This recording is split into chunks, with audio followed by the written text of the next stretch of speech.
So as you know, the Aim-9M just arrived to the War Thunder dev server and people are freaking out. Some of them are pretty happy and stoked and they think that the missile performance is absolutely okay, but we'll get into that in a little bit. So the question that asks itself right now, is the Aim-9M better than the R-73? Well, the answer to that is both are very unique missiles. The R-73 has extremely good maneuverability coupled with good flare resistance. Aim-9M, on the other hand, doesn't have thrust vectoring, but on the dev server currently the flare resistance is literally too strong. I don't think that it's going to come like this to the full patch. When the live patch drops or the live update drops, I need to test it out at that point. At this point, it's still too early to say anything about the Aim-9M. Or the R-73 for the matter. And to be fairly honest, the comparison between missiles is really futile, since NATO aircraft and Warsaw aircraft have really different doctrines behind them, so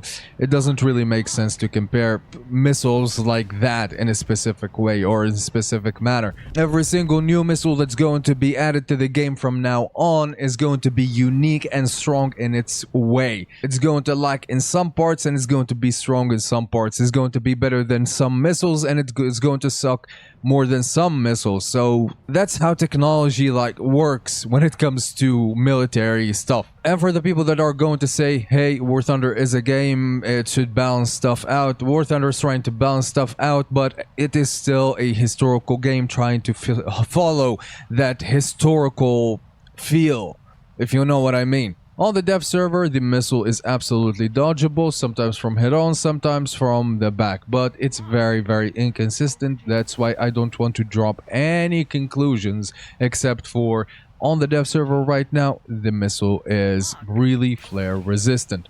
I can't compare it with the R-73 right now. I need a live server for that, like I said earlier. But right now, I am just happy that we got some good missiles for top tier. Some other nations are still struggling with the lack of air-to-air missiles, but at least the Aim-9M is going to come to the F-16C, the Harrier GR7, the new Harrier B+, and the Burrock 2. So at least that covers like 4 nations. Other nations, well, they will have to wait until they get their stuff in. So next question is, how is top tier going to be with these missiles added? Now let me just tell you this, if you're used to flying mindlessly, going to bomb, going in a straight line, popping a couple of flares, thinking that you're going to evade a missile while you're keeping your afterburner, running a straight line like I said, yeah, you're not going to survive. You need to change your tactics. You really need to quote-unquote learn the game if you are doing that. But I still think it's still going to be the same, since, well, these are IR missiles, they only have such a short range, and, well, in RRB, BVR is going to be the dominant thing.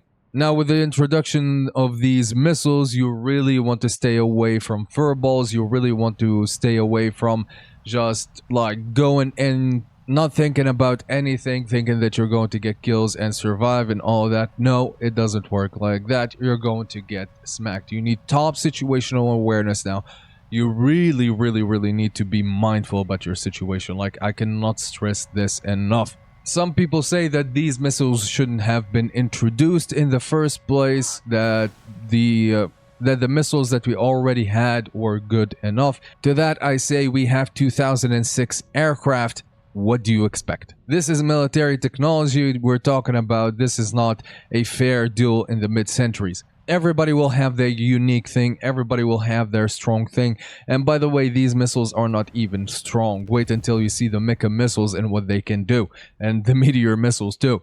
So yeah, keep that in mind. So in other words, this is going to get a whole lot worse in the future. War Thunder is going to be really, really tough and unforgiving to the player that just really doesn't want to learn how to play and doesn't want to adapt to these new air-to-air missiles. But if you really want my 2 cents on how everything should be balanced, it's really easy, dude. Just drop the player count, make it more realistic. This 16 versus 16 stuff doesn't work. Rework the air maps, they're garbage. They're literally garbage. The air maps are they're doo-doo. They're stinky doo-doo. Remove them, rework them, make them better, think of a new game mode. You guys should just do stuff. I am really done with this type of deathmatch type of feel. Yeah, it doesn't work anymore. Like, come on, what's next? Make the maps half a continent big just to have the same layout and same everything. It really doesn't work. So that's the actual solution to this entire debacle. This is the actual solution to this entire thing.